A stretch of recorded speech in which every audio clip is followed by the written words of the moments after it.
reading the well known writer and journalist Amrita Shah's latest book is a highly kinetic experience. The book, titled The Other Mohan in Britain's Indian Ocean Empire, a personal journey into history, has a great deal of rapid movements of Indians and Europeans, of goods and services, of ideas and counter ideas. As the book's blurb describes it, it is about the movements of traders, indentured workers, interpreters, soldiers, slaves, prostitutes, lushkars, and smugglers. A clash between the needs of white settlers and the aspirations of Indian migrants in South Africa saw the emergence of Gandhi's Satyagraha campaign. It is a book bookended by two Mohans. One was, of course, Mohandas Gandhi, and the other, Mohanlal Killawala. It is Mohanlal Killawala, whose life in South Africa, contemporaneously with Gandhi in the early 1900s, that Amrita uses as the central focus to tell a much larger story because he happens to be her great grandfather from her mother's side. Killawala, who sailed to South Africa in search of professional opportunities as an interpreter, ended up being someone not just with a first hand view of the nascent days of Gandhi's Satyagraha, but even a participant in it who inevitably met him. It is an extraordinarily researched book which has the distinction of being superbly written that took Amrita 10 years. She spoke to MCR from Mumbai. Welcome to Mayank Shah Reports, Amrita. It's an absolute pleasure to see you. It's lovely to see you, Mayank, after all this time. It's been a very long time, yes. And my compliments on a dauntingly detailed but also superbly written book. Thank you so much. That's a tough balance to strike. Something which is this detailed and something which is this readable. Yeah. How did you manage to do that? In the sense, because there's so much research has gone into it. I have read most of it. It's 432 pages. Mm. And I know. I apologize. yeah, Yeah, I mean, it is, you're right. It is, the more detail you have makes for good writing in one sense, because you have a lot of material with which to build atmosphere and, kind of create the setting and things like that.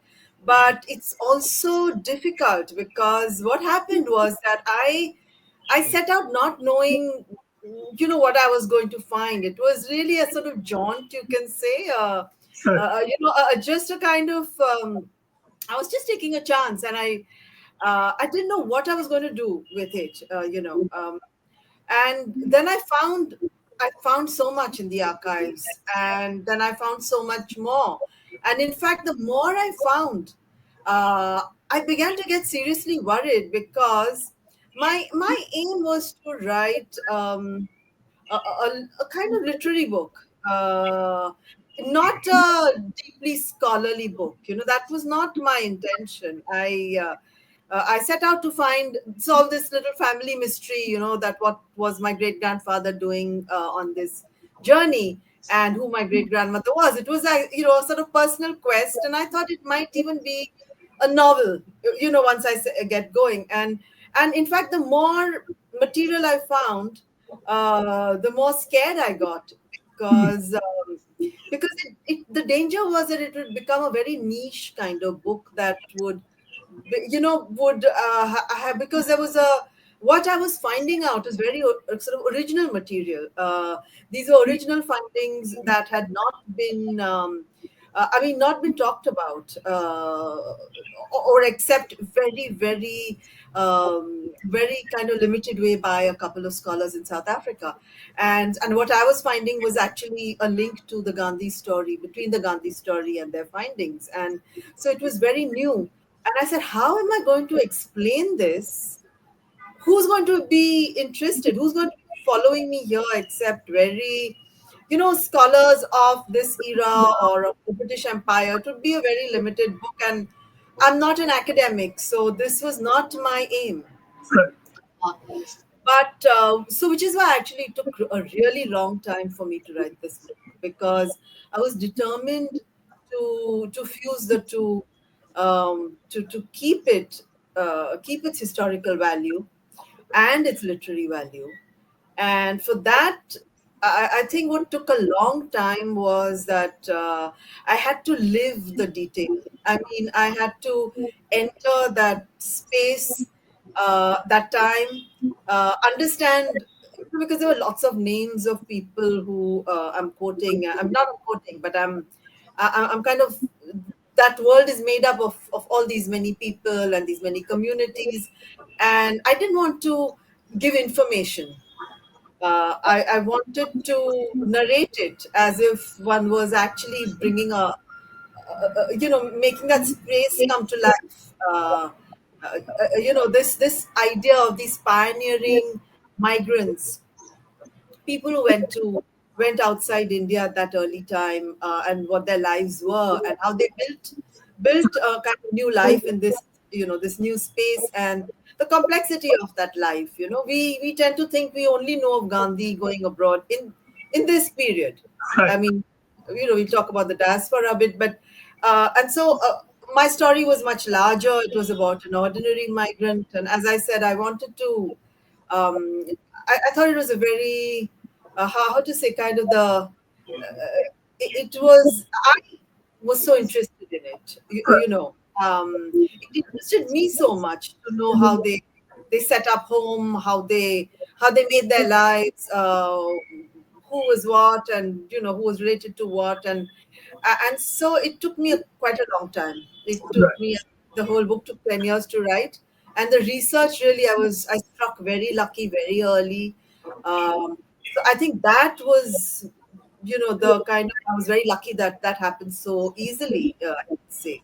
But making sense of it, Right. tying it up with the background, and as I said, inhabiting that space so that I'm not giving you chunks of information, but I'm actually telling a story.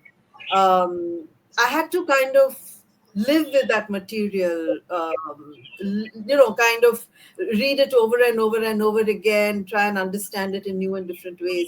That took a long time, and I think time was the way I sort of solved that. I'm so glad you mentioned two things, that you were perhaps prompted to take sort of a literary approach like a novel early on, given the kind of information you had. That was my very next question. You have this imaginary Khalasi bit in your book. You talk about a seafarer or a Khalasi, as Yes, they're called. yeah, the Khalasi, yeah.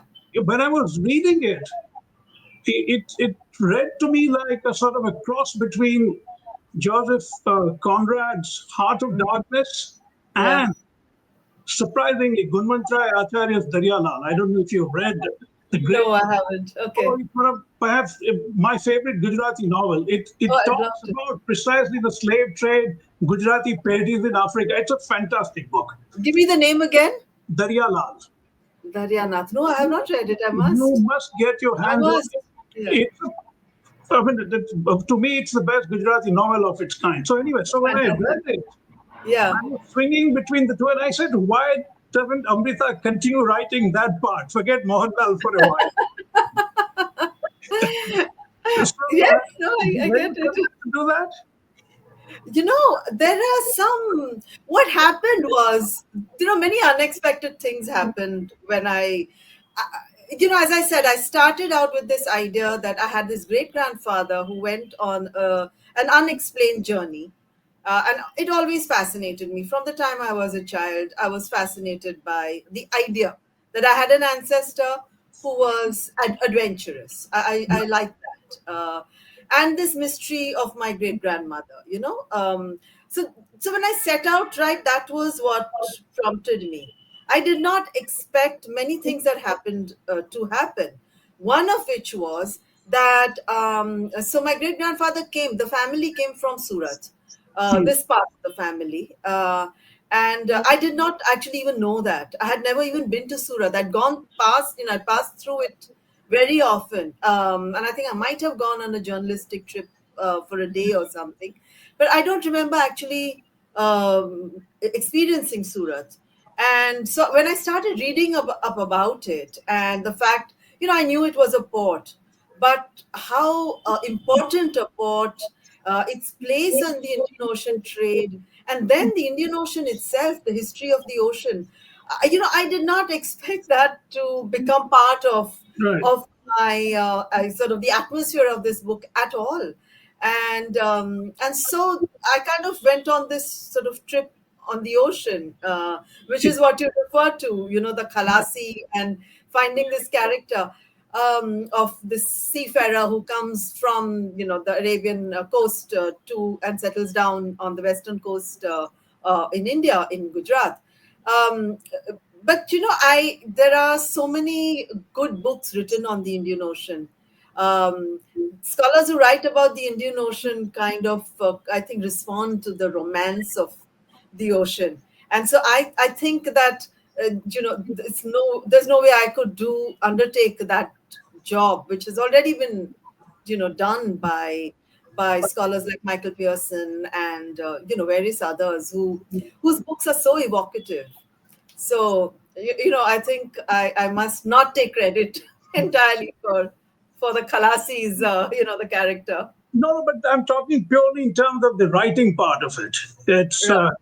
yeah, but it also seems to me that on this quest of yours for your maternal grandfather, Mohanlal Killawala, Yeah. you ended up quickly exploring much broader history, say, of colonization quickly, versions of slavery and indentured labor and so on. Was that tough in the sense for you to bring it down from a bigger backdrop to a Mhm. single individual and his wife? How was that as a challenge as a writer? Thing is, you see, I had this interest in, as I said, this ancestral history. But I think, that, as I said, from childhood, I had this idea that someday maybe, and then one becomes a researcher and realizes that you can actually, there are ways of investigating this, Right, come to kind of, because I met with academics and I started understanding that there are archives and things like that which you can explore. Because as a journalist, one is not, I at least wasn't that familiar with the world of historians.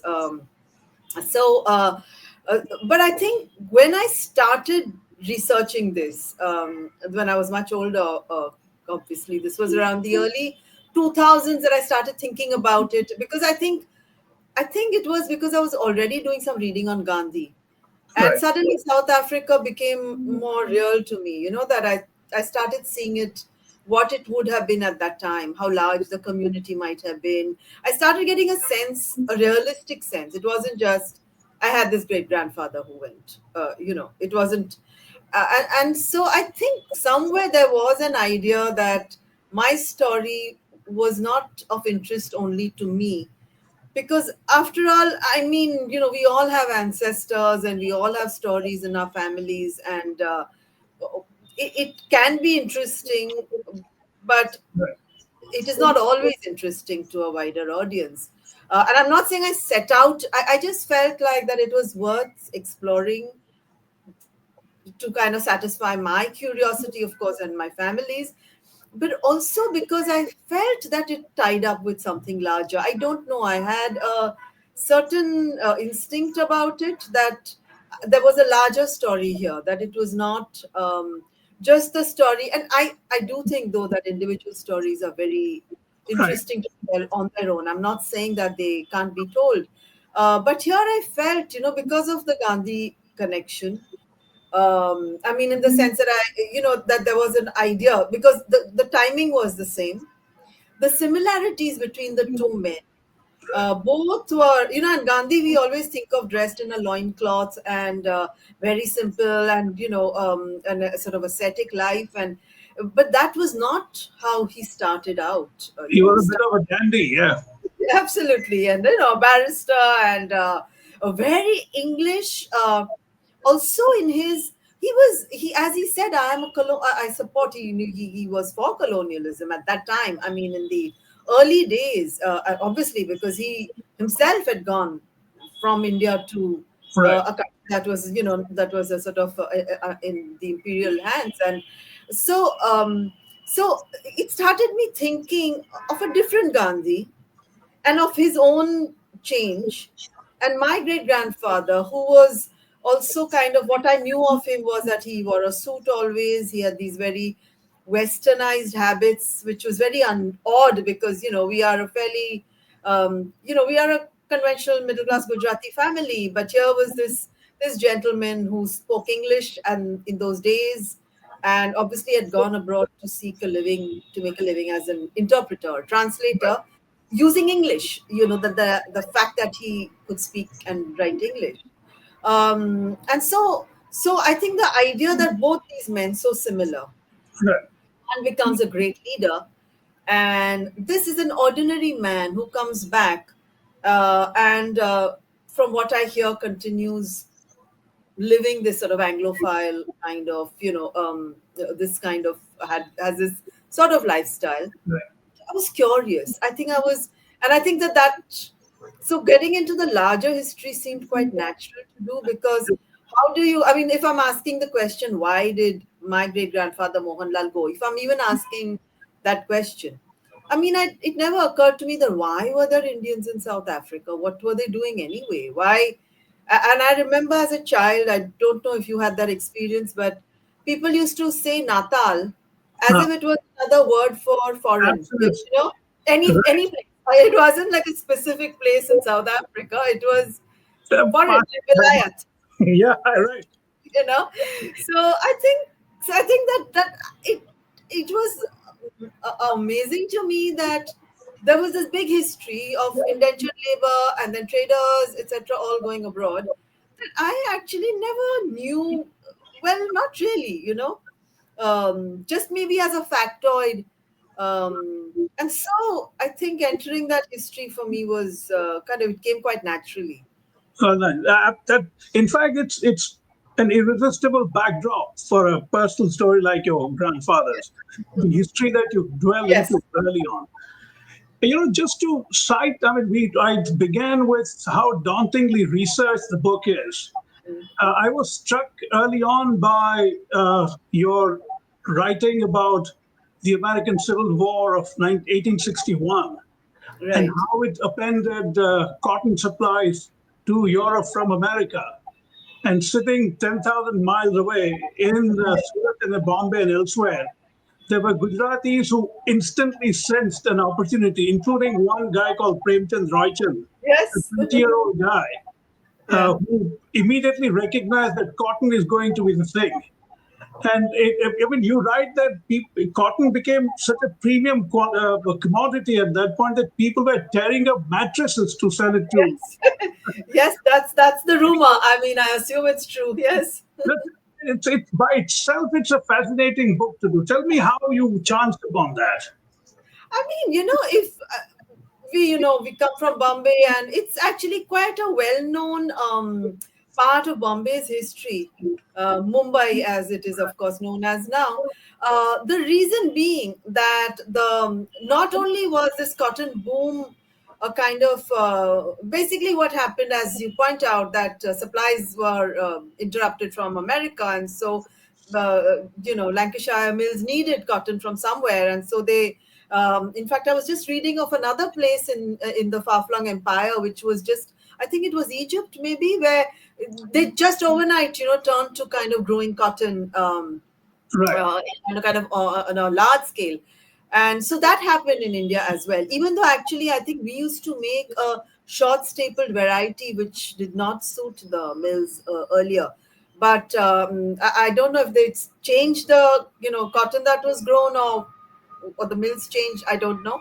But cotton was suddenly, this cash crop was suddenly kind of planted everywhere. And as I write, British officials were going around throwing money at farmers to say, like, grow cotton, grow Yeah. cotton. I think you quote the governor of the Bombay presidency at that point announcing that only grow cotton and nothing else. Yeah, I think from this point to this point there will only be cotton grown, or some such thing.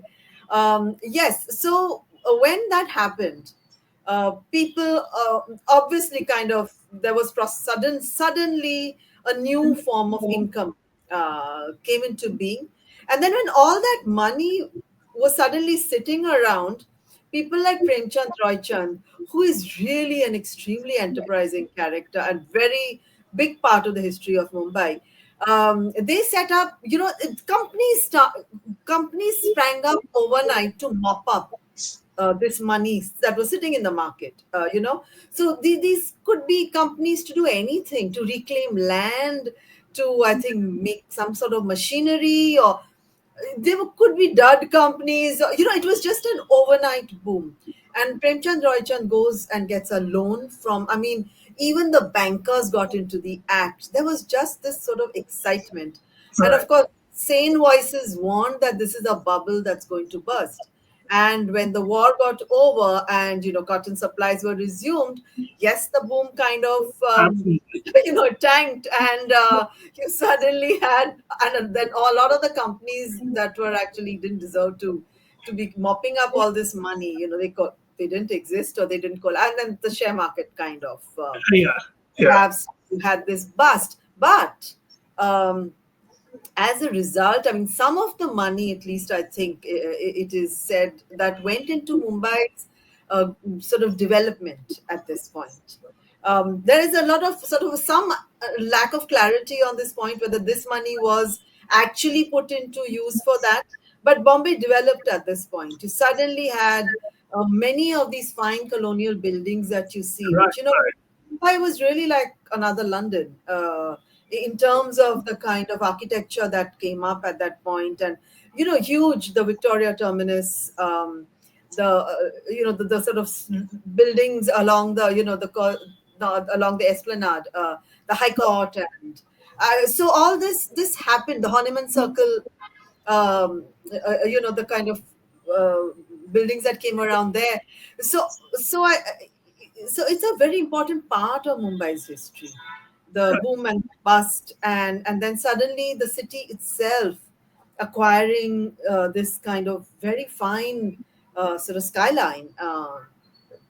You know so that's the story. So I didn't what I chanced upon was, so I mean, this is a part of Mumbai's history that I knew about, maybe not in this much detail, but the reason why it becomes important in my story over here is not only part of Bombay. I mean, my great grandfather Mohanlal, I describe his growing up, and he's growing up in a city that's sort of modernizing very fast. And so all this is, of course, part of his Right. background. And he's studied accountancy, so he could easily have become a worked in a bank sitting in Bombay, because Bombay was at this point, it was a very important city on the circuit of the empire in the Indian Ocean, as a financial center. So that is one reason why this background is important. But the other reason why is that there was suddenly spare cash, which was not suddenly there was this spare cash in people's pockets for a while before they went bust. And some people, of course, made money, so it wasn't like everyone went bust either. And for a while there was money to spare, which is not, kind of Absolutely. Yeah. You know, yeah. And so what happens is that in the villages of Surat district, which were extremely poor, and which is where that Khalasi of mine, the one I start with, settles. And this community, which is a kind of very dominant sort of Muslim dominated, over there, because they intermarried with local women, and you had a kind of community springing up over there. right. At that time, Hindus were forbidden to cross the Kalapani, as it is Right. said. So many of these Muslim farmers, who were very, very poor, suddenly had a bit of spare cash. So something happened at that point, some sort of coming together of factors, and this was probably an important one, having the money to buy this ticket and to go on this journey and Right. try and find, make a fortune outside India. So it spurs an exodus, and that's why the cotton boom becomes an important thread for this reason. Absolutely. Absolutely. There is a rather funny, if instructive, aside to that. And I'm going to quote you a bit. You say publications like Home News and Overland Mail, arriving twice a month by the mail boat from England, contained information on the Liverpool cotton market. You're making the Yes. point that information was so prized at that point. Oh yeah. People used to run to these ships to the port to get their hands on the newspaper before anyone else could, so that they Well, had inside information, sort of. in fact, yeah. So the smartest dealers in Mumbai used to send boats out Right. to meet the ship before it entered the port, so you could get There the you go. latest information. Yeah, I mean, contrast it with now. yeah, yeah. Information overload, and there's people actually True, going. Yeah. true, very true. Yeah. Yeah. To change gears a bit, Mohanlal, who was born in 1880, Yes. arrived in Durban along with his pregnant wife, Phulkor, on the SS Afghan in 1905. He was Yes. 25, Yes. Yes. and he was mostly there to explore opportunities as an interpreter, as you pointed out, because he could switch between English, Hindi, and Gujarati. And there were a lot of Hindi and Gujarati speaking people in South Africa already by that time. Yes. And there were a lot of litigation going on. Yeah, Yes. because they were all trading community. The minor, small cases were on too. Tell Yes. me a bit about how you chanced upon that part. I mean, obviously you were researching, so you didn't chance, but were you looking for this, or as it came as a sort of serendipitous thing? For the litigation, you mean? No, I'm saying in terms of what he was searching in South Africa, Yeah. was there any record that this is why he was going to South Africa? Oh, no, no, no. I'm putting things together. I see. I mean, in the sense, well, okay, let me sort of describe how it happened. On the one hand, I was looking in the archives and I was finding documents, letters that Mohanlal had written, to the British authorities for various reasons. Right. So his letters were a source of information. For instance, that he came in 1905 December, which in fact actually he himself contradicts in one of his own letters. He seems to suggest that he came in early 1906. But anyway, I'm going with 1905 because there's actually a letter that he writes in 1905 to one of the authorities. Now, so this is one kind of strand of research where I have his documents, what he wrote, the letters he wrote, and the replies he received. Uh, on the other hand, I'm reading what historians have, the research that they have done on the history of the Indian community in South Africa. Uh, and so in that material, there is, for instance, a very good paper on the financial transactions, which talks about the litigation, I see.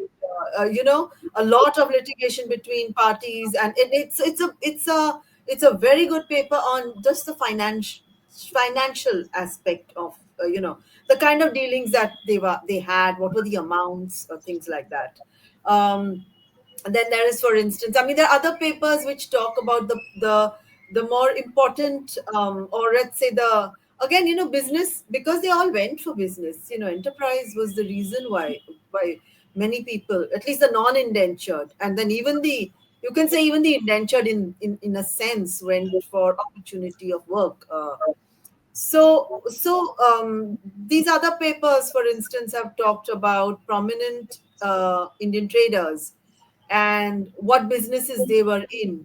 So let's say I have, this is one sort of matrix. Right. These papers were the matrix within which then I could locate Mohanlal. Now, now Mohanlal, as I found in his correspondence, that he was working for a white lawyer. Uh, and then I understand, and then putting all this together, I realized that a lot of Indians were using the legal, I mean, white lawyers were fighting their cases. So there was a lot of Indian business. I guess Indians were a big source of business for many prominent and not so prominent lawyers. Because when Gandhi goes there, I think he's probably the only lawyer when he first goes there. I'm not 100% sure, but because there are not so many educated people, and educated by that I mean those who had a colonial education could speak English, and in general the people who migrated were very poorly educated. They were not, if at all, in the vernacular, but also not very well educated. And so Gandhi is actually a kind of star figure because he's not only educated in India, he's sort of an English trained barrister. But after him, there were a few more lawyers Right. who went. Right. So initially, it would have been the white community that they would have drawn the legal expertise for these, for this litigation. So I actually was putting together and then putting two and two together and saying, and then I found in the archives, I also looked up the white lawyer he was working with, and I found the cases that he had fought, and I found that there were a few Indian cases. And then I met his grandson, Right. who's also a lawyer. And he told me that his grandfather used to fight, kind of used to, fight for the Indian community quite a lot, at least in the Right. later years, which he is aware of. Yeah. So, So this is an interesting juxtaposition. Here is Mohanlal acting as sort of clerk come accountant at the firm of Archibald Finlay. That's the mhm, white lawyer. that's right. This is around 1906 when there is another Yes. Mohandas who is Yeah. already a massive figure in the Yes. South African sense. He was a political activist of some considerable consequence already by that time. So Uh, I think he had begun to make his presence felt very I significant by I that. mean, I don't know. He was not definitely not what we know him as. He But was he within the had circle, fought. He had already fought a name. He had definitely made a name for himself.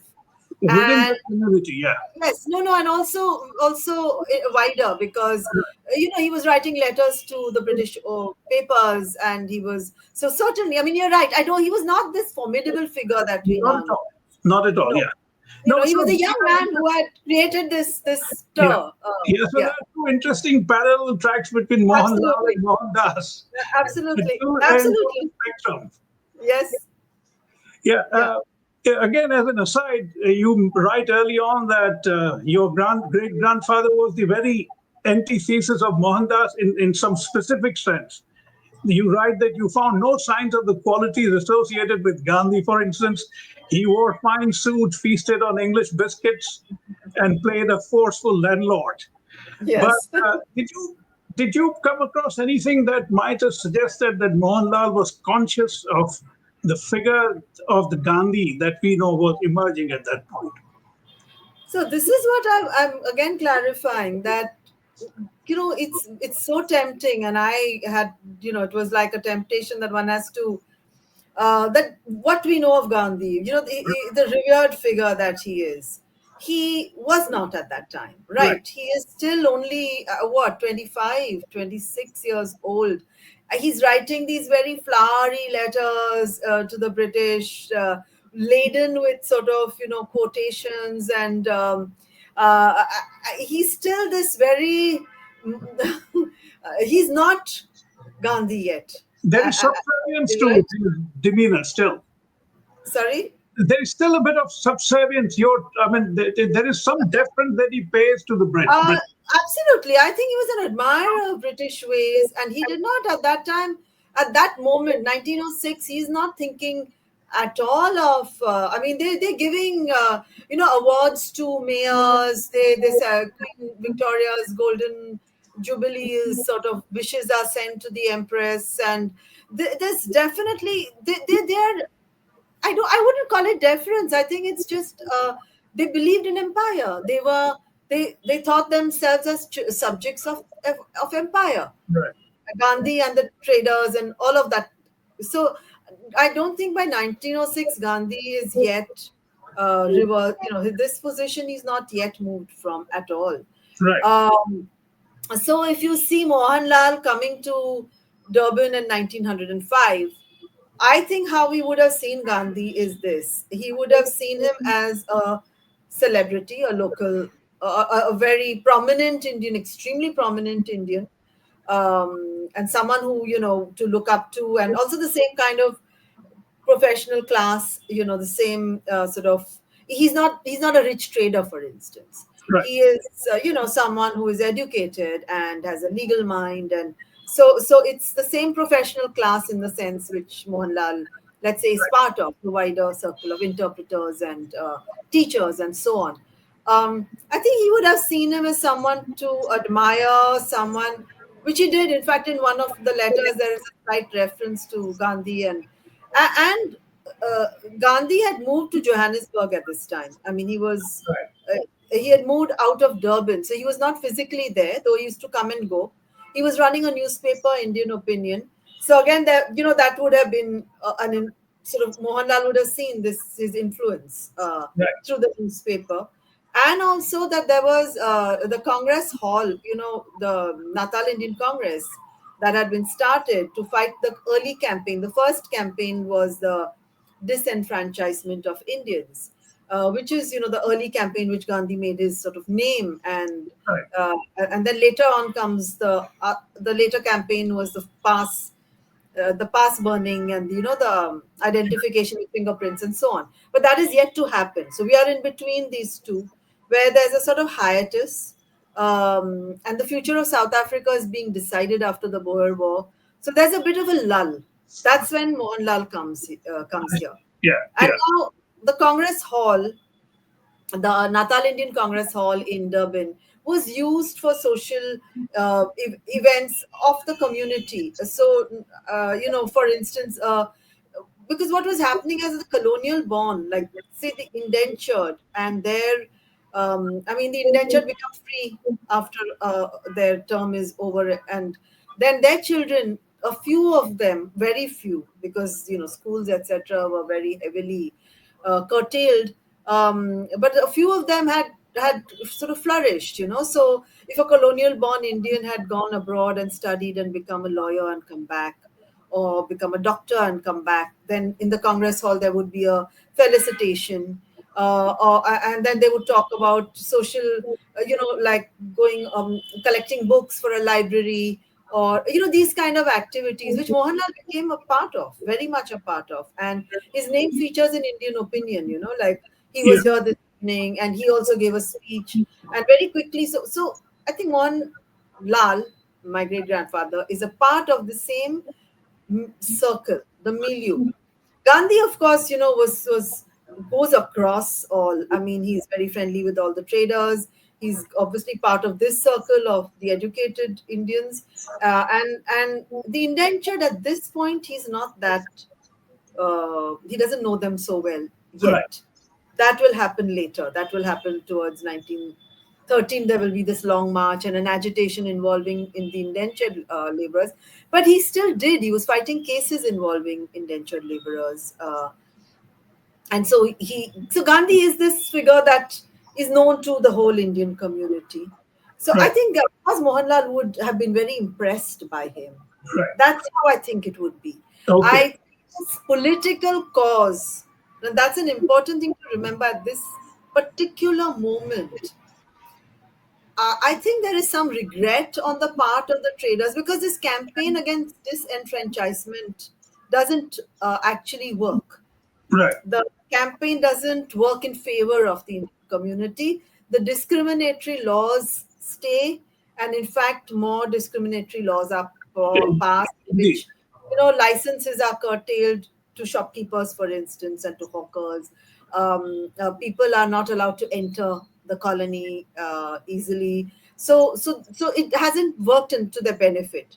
Right. So in this lull, there is an apolitical atmosphere, you can say, at this point, just for a couple of years maybe, Right. uh, or a little, a year and a half or so, where the fight is not so much there.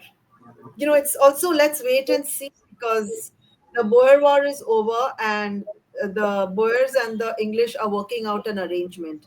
So it's this lull in which Mohanlal lands up, finds work with this lawyer, Right. and and already, as I've seen evidence of his love for English and Eh, for Western people, Westerners, and so I You mean, one assumes that he was sort of enjoying himself and not. you mentioned his fascination for white people, their way of life, and the English language, etc.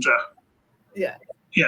Yes. You also write that he met Gandhi in April 1907. Uh, that's a reference in your book. Uh, did he chronicle that? Did he chronicle anything in terms of his?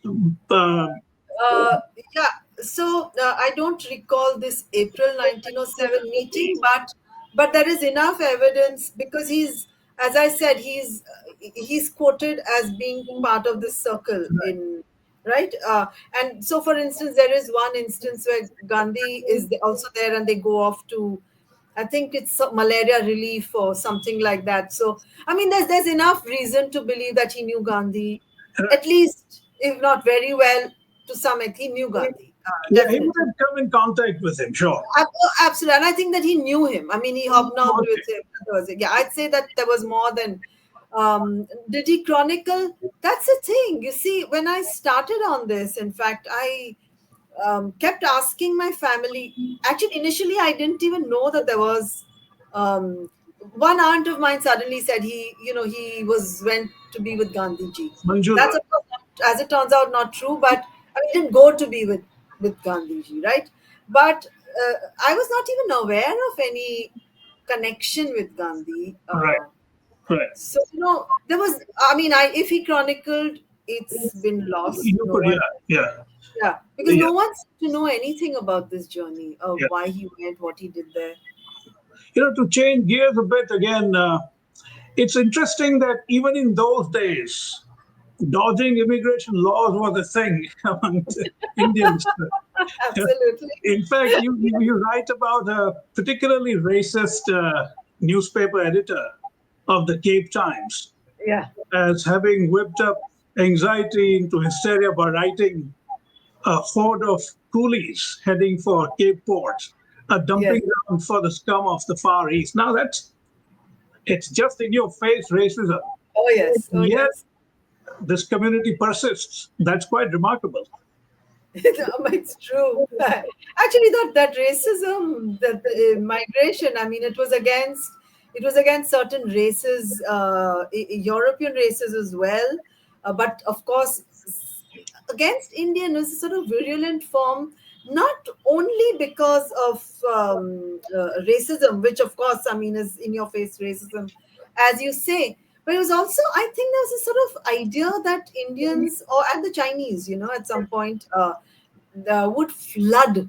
Like there's this idea of a flood, and True. I think it has something to do with India being such a populous country, and the Mauritius experience, where now, I mean, of course, it's a little hypocritical because indentured Indians were taken to Mauritius Yeah. for their plantation, so it's not like they flooded They the didn't go place. on their own. They were basically taken as slaves. Exactly, that's what I mean. So it's extremely hypocritical. Yeah. But that having happened, you see the letters of colonial officials referring to the Mauritian experience. Like as if South Africa would become another Mauritius, it would be flooded with Indians. And of course, there was this huge fear on their part that if that was to happen, that there would be Indians in large numbers, and then how would you? I mean, how would you? Many things, many fears, because you already kind of you're suppressing the Africans. You're kind of controlling their movement and everything. You've taken over their lands. You kind of already done that, and then you have this other race, which is a foreign race. What if they got together and completely outnumbered the colonials? So that was Absolutely. one big fear. The other fear, for instance, was that how, if you had so many coming, and I guess they would work cheaper or for cheaper rates and so on, right? Then they would drive English migrants of a certain class out of work, say craftsmen or so on. And so there was another kind of move to from that direction.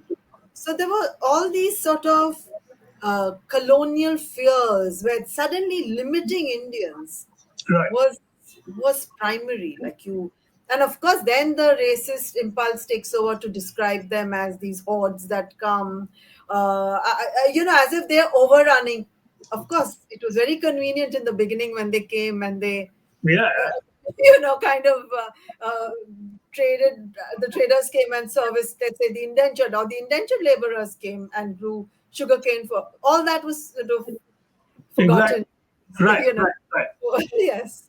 So Is it? yeah, yeah, but I think your question is that despite this, I mean, the Indian community kind of thrived, and I mean, it's true. I That's why, I mean, I think that the sort of enterprise, the kind of Absolutely. that I think that was, if I have to sort of say that one word drives the book, enterprise is what Indeed. I felt like, because of people who kind of jumping with their tin trunks into ships, and so I think it was perhaps that same kind of hardiness and resilience that allowed them to survive. Perhaps, I mean, I don't know. I mean, one would have to go fairly deep No, into. you're right. No, you're right. I agree. I agree. Just last couple of things, Amrita. One is, of course, as you concluded your book, after you finished it and when you started looking back, what was your assessment of your great grandfather as an individual, as a human being, and as a sort of a patriarch of from the one side of the family? I saw him as an adventurer before I began the book, Okay. and I think that was just confirmed. I, when I used to tell people all these years that I'm writing a book about my great grandfather, I often got this response, oh, like what was he like, as if like Yeah, I understand. what is this impulse, like, are you trying to kind of make right this, who the hell was he anyway, like, Who knew that? Who knew I and who don't cared? know. And I couldn't explain that. Look, to me, it wasn't like he was some great figure, or I set out to find this very admirable person. I just always saw him as an adventurer, and to me, this was the legacy that he left me, the legacy of a journey, of Right. something to, I can't say aspire to so much as something to, um, that sort of, because I guess I maybe have that wonder, the kind of the travel bug. I have that wandering gene in me, and I think that is enough. I I didn't agree. find find a kind of person who set up big companies, or led a revolution, or Right. any of those things. No, no, I completely, I'm with you on that. Just this is not a question; it's a comment, it's sort of a compliment. I've been a lifelong word freak. I've been reading the dictionary since I was a child. I love words. I mean, I was Shashi Tharoor before Shashi Tharoor was Shashi Tharoor.